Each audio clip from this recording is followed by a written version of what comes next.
o famoso caçador de treino World Tour. Dwars door Vlaanderen 2021. Eu não poderia deixar de falar sobre essa competição que, por algum motivo, a mídia tende a colocar como uma preparatória para o Flanders.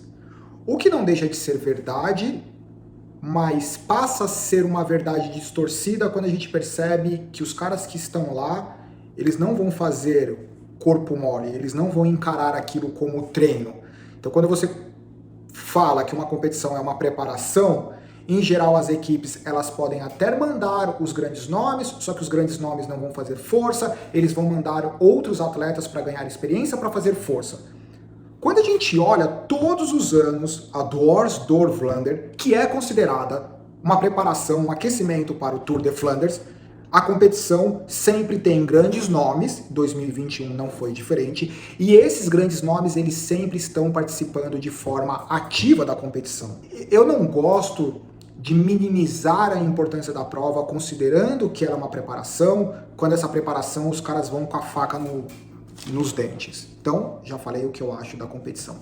2020, o campeão foi ninguém mais, ninguém menos do que o Van der Poel. Daí tem essa foto engraçada que os dois estão com o braço, um comemorando e o outro puto da vida. Falando 2021, são 184 quilômetros. Eu fiz alguns prints durante a transmissão.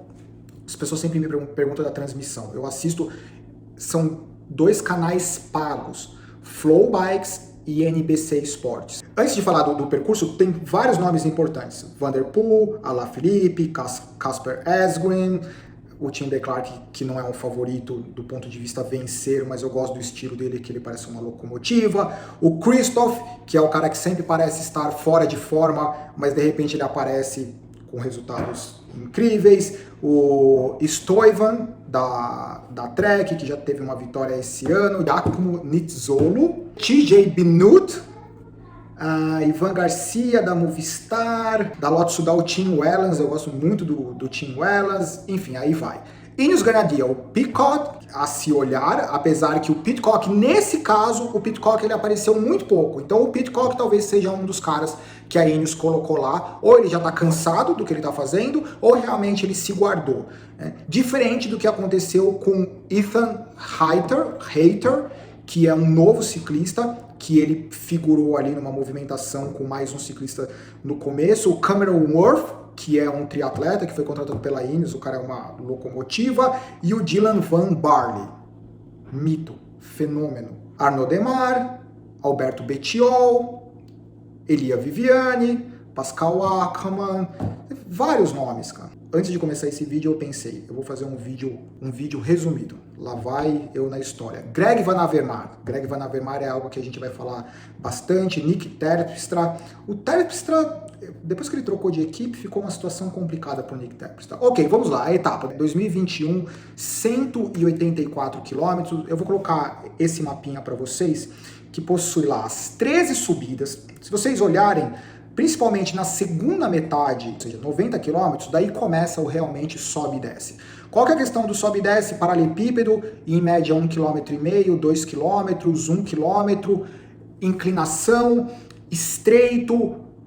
Em alguns momentos eles saem da subida, a estrada é larga, em outros momentos é extremamente estreita, mal cabe um ciclista. Lembrar e comunicação com a equipe constantemente de o que vai acontecer não só com a subida, mas com o terreno, com a largura da estrada, é importantíssimo. Eu separei algumas imagens durante, porque lógico que a parte mais emocionante de se assistir são as subidas e os ataques. Só que o que vai minando a perna dos atletas são outros aspectos. Então vamos lá. Logo no começo, 64 quilômetros, daí começou, como vocês podem perceber, eu separei essa imagem porque tinha esse grupo que estava escapado. Olha a largura da estrada. Né? Ou seja, imagina todo o pelotão no momento que eles estavam nessa estrada. Tem o primeiro cara e o último cara. Agora imagina se existe uma pequena queda. Ou imagina se um cara começa a deixar o gap acontecer.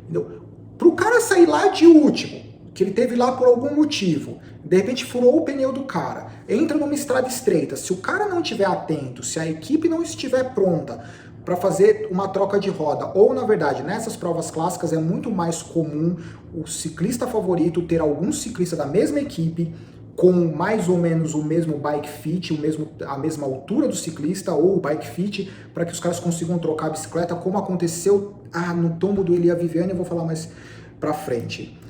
Nessa próxima imagem, faltando 60 km ainda, vocês podem perceber, é uma estrada que é um pouco mais larga, mas já está alinhada. Olha lá o grupo lá na frente, faltando 60 km, já começou a formar grandes blocos do pelotão, só que eram grandes blocos. A questão é, quem é o cara que vai fechar o gap desse pelotão que está atrás para o cara que está lá na frente? Qual equipe que está organizada o suficiente e que tenham ciclistas que queiram se desgastar para fazer essa conexão, andando a 50 por hora no paralelepípedo? É muito improvável que isso aconteça. Esse foi o tombo envolvendo o Elia Viviani, se eu não me engano, e foi um tombo onde teve... Primeiro que os caras são calmos, né? Esse ciclista da Alpecin, que eu não sei quem que é, ele foi lá, cumprimentou, foi engraçado que ele foi checar se estava tudo bem, ele estava realmente numa vibe mais tranquila, né? Talvez ele não tivesse a responsabilidade de ajudar o Van Der Poel ou alguma coisa assim. Daí essa é a imagem de quando aconteceu o tombo. O Elia Viviani, ele estava na 4ª roda, o que é uma situação bem complicada. Essa é outro momento que geralmente não está relacionado, atribuído à emoção, mas se vocês olharem lá em cima, perto da onde está o 20 segundos de diferença, olha esse cotovelo, esse S que se faz, né? Imagina, aqui tem o quê? 30, 40 ciclistas dos 100 e poucos. Se o cara tá para trás, mesmo que ele consiga se reconectar, é muita energia. Então, a energia não é gasta simplesmente na montanha, no paralelepípedo. No paralelepípedo, na subida, o que provavelmente faz a diferença é o cara que conseguiu se poupar nesses trechos. Agora, o que é conseguir se poupar numa prova dessa? É não parar de fazer força o tempo inteiro, o que cria um paradigma. Para eu conseguir me poupar, eu tenho que estar o tempo inteiro na frente. Só que na frente estão os caras que estão lá para desgastar e para explodir o pelotão, junto com aqueles que precisam estar lá para lutar pela vitória. O que faz com que o ritmo seja simplesmente destruidor durante os 180 quilômetros, se tornando ainda pior quando chega no paralelepípedo ou na estrada estreita. Esse é o moleque o Ethan, da Ineos, que fez uma movimentação junto com outro atleta da Cofidis. Daí aqui é o momento que começam as subidas, que dá uma estreitada. Pouco tempo depois, com 60 quilômetros, era um grande, eu tô literalmente na cozinha, não de casa porque eu tô viajando, mas eu tô aqui, ó, confortável, pé na cadeira. Os grupos que eram 2 pelotões, daí ambos começaram a criar pequenos grupos, que iam diminuindo. Antes eram 2 pelotões com 70 caras cada pelotão, depois passou a ser vários grupos com 30, depois vários grupos com 20, e é geralmente isso que acontece numa prova clássica. Mathieu van der Poel, primeira e única movimentação do Mathieu van der Poel, 51 km da chegada, ele fez essa aceleração. Acho que o cara que tá ali atrás com a boca aberta é o Stefan Kuhn, que foi muito forte, o cara tá muito forte. Foi isso que o Van der Poel fez. 49 km, olha como começa a quebrar, né? Começam a formar trios, quartetos, quintetos, não mais grupos grandes. Esse foi um grupo de 7, 8 ciclistas bem interessante. Esse grupo, ele ficou bem sólido. Como vocês podem ver, tem ali o Mathieu van der Poel, o Greg Van Avermaet, como que ele chama? Esse da Bora, que é eu vou lembrar daqui um pouco. Desse grupo, o cara mais ativo, ele era o Greg Van Avermaet. Eu já vou explicar por que foi interessante esse negócio do Greg Van Avermaet. Como vocês podem perceber, o Mathieu van der Poel tá nesse grupo. Só que Daniel Oss, garoto, o cara da Bora é o Daniel Oss. Como vocês podem perceber nessa outra foto, 46 quilômetros, o Mathieu van der Poel, ele já não está mais. Ele estava nesse grupo da frente. Por algum motivo, ele foi lá para trás. E esse grupo, ele meio que se consolidou como um grupo que iria fazer ou tentar anular esse cara, Dylan Van Baarle. Como vocês podem perceber, 46 quilômetros para a chegada, 23 segundos daquele grupo perseguidor e 40 segundos do principal grupo atrás do grupo perseguidor, do terceiro grupo. assistindo a prova, seria impossível, eu não apostaria absolutamente nada de que ele conseguiria ganhar essa prova. Vamos ver o que aconteceu. Ao mesmo tempo, assistam algum resumo, alguma prova que aparece a imagem do Dylan Van Baarle pedalando. É uma obra de arte, o cara não mexe, o core do cara, a pedalada do cara. Nesse momento, eu arriscaria dizer que é um dos pedais mais bonitos do pelotão, o World Tour. Incrível, sólido. Faltando 48 quilômetros até no final da prova, não tenho certeza que ele conseguiu ganhar. Aqui é o Daniel Oss fazendo uma movimentação. Esse grupo, ele teve muita dificuldade. O grupo perseguidor do Dylan Van Baarle teve muita dificuldade em trabalhar junto. Um dos caras mais ativos era o Greg Van Avermaet, só que ele não conseguia a coesão de todos os atletas para que eles trabalhassem. Algumas imagens de alguma coisa, algumas movimentações acontecendo, e aqui apareceu o Mathieu Van Der Poel assistindo a prova. Teve uma imagem onde ele era numa subida, ele era o único balançando, mexendo a cabeça, o que também não é comum dele, geralmente ele tem uma pedalada mais sólida, então realmente ele estava azedo nessa clássica, o que é algo bom, não porque eu torço contra ele, pelo contrário, todo mundo sabe que eu adoro ele. A questão é, se ele não tivesse um dia ruim, o cara não é humano, né? E daí vem aquele fantasma com uma injeção desse tamanho atrás, né? Sempre tem esse fantasma. E se o cara nunca cansa, se o cara nunca quebra, quando que foi a última vez que ele quebrou? No Mundial de Estrada em 2018, 2019, de lá pra cá o cara simplesmente aniquilou qualquer competição que o cara participou. E hoje ele tava envergadinho. Hoje o Van Der Poel foi galho seco. Sabe aquele que você enverga quando você começa a escutar? Pá! Mas que o Van Der Poel quebrou. Ele é humano, né, meu? E aqui tá, ó, várias imagens. Eu até cansei de dar print do Greg Van Avermaet na frente, ele fazendo força. Daí tem uma coisa que é muito bacana, muito bacana. Desculpa o bate-papo. Quer parar? Vamos fazer uma pausa, tomar café? Sim ou não? Pode continuar? Tipo palestra? Pode continuar? Então vamos embora. Olha essa imagem. Aqui é faltando 11 km e 34 segundos. Eu pensei que essa diferença do Dylan Van Baarle pro grupo 2 que tinha quebrado, porque não saía de 30 segundos. Eu falei, como que um cara sozinho, pedalando numa clássica, vento, paralelepípedo, subida, descida, estrada ruim, estrada boa, como que o cara não deixa a diferença sair de 30 segundos? Claro, o grupo de trás não trabalhava de forma coesa. Mesmo não trabalhando de forma coesa, é um cara pedalando sozinho contra um grupo não pedalando de forma coesa.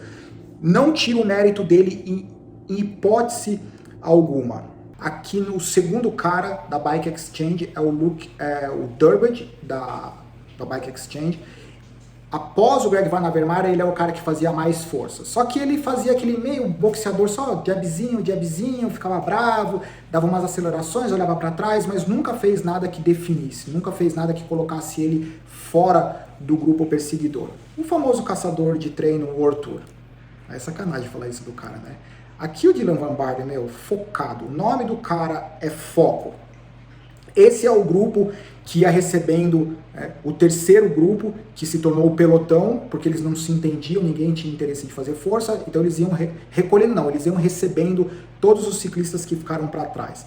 Aqui um ótimo exemplo de equipe da G2R Mundial, que é a equipe do Greg Van Avermaet, que estava no grupo perseguidor. Provavelmente eles receberam a instrução para atrapalhar a dinâmica do pelotão atrás, para fazer com que eles não sejam eficientes, principalmente no revezamento. Eles não podem deliberadamente entrar na frente do grupo e segurar o grupo, mas eles podem estar na frente, impedindo com que o grupo se organize para fazer um revezamento de forma eficiente, e é isso que os caras estão fazendo, e é isso que faz diferença no ciclismo, e isso que é bacana assistir o ciclismo de uma forma um pouco diferente. Vocês podem perceber o Juju tá escondido ali no meio dos caras. O Juju também teve um dia de férias no escritório. Eu falei que era uma única movimentação do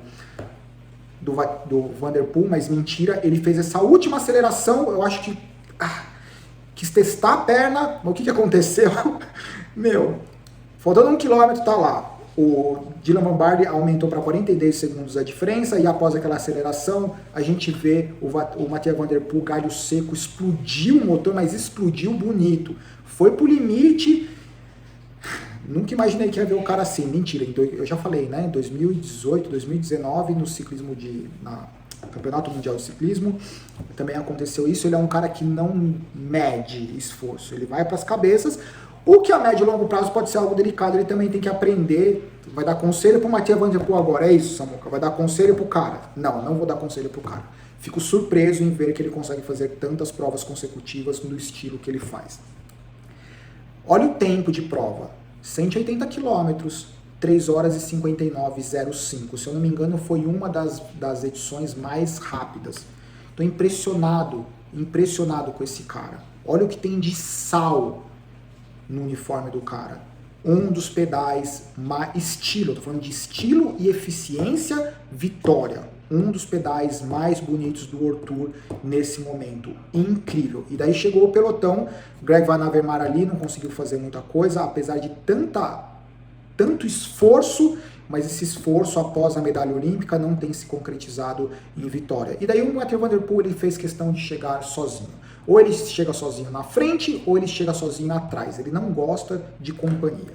Resultado desse bate-papo, Dylan Van Baarle, Laporte, Melier, Lampaert, Van der Sande, Kristoff, olha aí, tá vendo? Falei do Kristoff, Greg Van Avermaet em sétimo, o que é um ótimo resultado, com certeza não é um resultado que deixa ele feliz, mas é um ótimo resultado. E o Stuyven, que eu falei da Trek, qual prova que o Stuyven ganhou? Ele ganhou, por favor, coloquem no comentário. E é isso, uma prova que é impressionante. O que é mais impressionante foi a vitória e o estilo do Dylan Van Baarle. Incrível, são coisas que eu não esqueço. Eu sei que a mídia dá pouco valor, parece que é uma vitória, daí eles ficam focados em falar do Juju, do Van Aert, não sei o quê. O que esse cara fez hoje é algo que tem que ser estudado. Não é uma performance bruta, é uma performance estilosa, controlado, estratégico, vitória. É isso que eu gosto. Abraço, tchau, comentários, por favor. Pumba.